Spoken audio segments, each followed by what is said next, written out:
je suis Bastien Guel, kinésithérapeute libéral à IF. Je suis trésorier adjoint de la CPTS Caen-Couronne.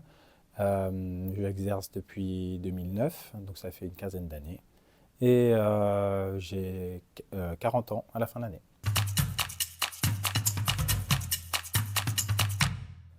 J'utilise la téléexpertise sur l'outil OmniDoc qu'on a choisi avec la CPTS et tous les acteurs du territoire canet.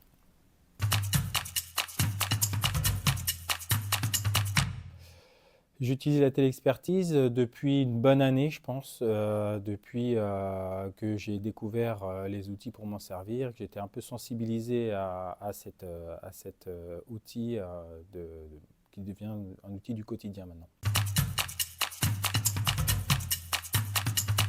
J'ai connu l'outil grâce à la CPTS de Caen-Couronne dans un premier temps. Et puis après, en épluchant un petit peu, notamment les conventions qu'on a pu faire avec la sécurité sociale, notamment avec l'avenant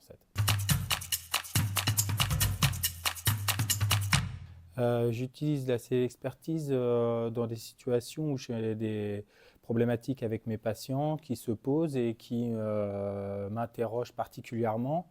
Dans des situations où j'ai un patient qui va présenter par exemple une problématique d'évolution de sa maladie qui a l'air un petit peu problématique. Et à ce moment-là, je vais demander une téléexpertise pour savoir en fait si on ne peut pas aller investiguer davantage.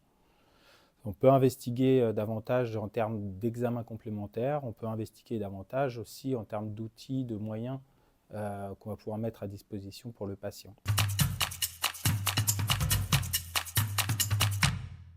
Les demandes de téléexpertise, en termes de nombre, ça varie d'une année sur l'autre, d'une période à l'autre, en fonction des patients que j'ai, s'ils ont des problématiques. Mais je dirais qu'on peut être autour de 3, entre 3 et 5 par an.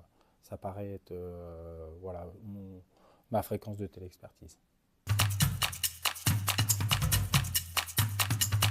Les délais de réponse sont très courts. Les délais de réponse sont autour de 24 à 48 heures en règle générale.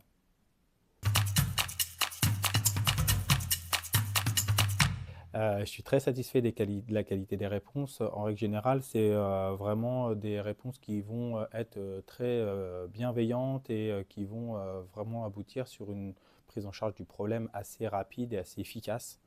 Bien souvent, ça va aboutir à une nouvelle consultation du docteur en question.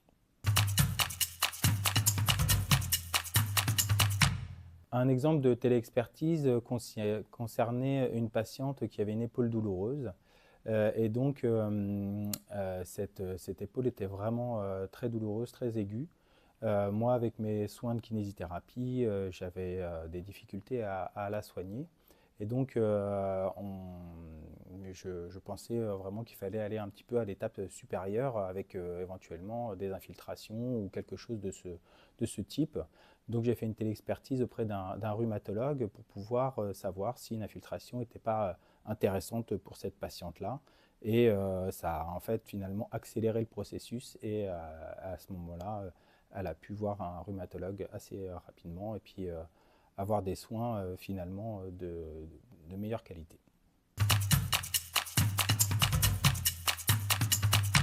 C'est un outil très pratique, très efficace. On clique, on va rechercher directement des professionnels de santé. On peut même tomber sur des professionnels de santé qui sont déjà des professionnels qui s'occupent des patients sur notre territoire. Parfois, ils sont déjà dans l'outil OmniDoc. Donc, on a une carte, on va chercher le professionnel de santé. Et puis après, on peut directement échanger avec sur la problématique en question.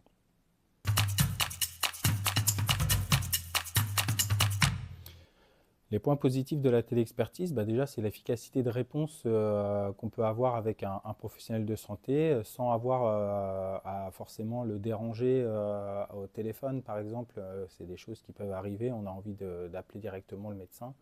Là, avec une téléexpertise sur une problématique qui n'est pas urgente, on va avoir une réponse efficace et avec un délai de réflexion qui permet aussi d'avoir une réponse, je dirais, complètement pertinente par rapport à la situation.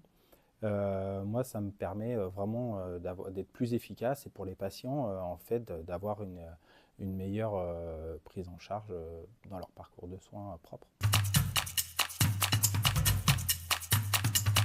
Pour les professionnels de santé avec qui j'échange, je pense que c'est un gain de temps pour le patient et des échanges avec un professionnel de santé qui prend en charge le patient. Donc on est dans quelque chose de collaboratif pour améliorer notre prise en charge.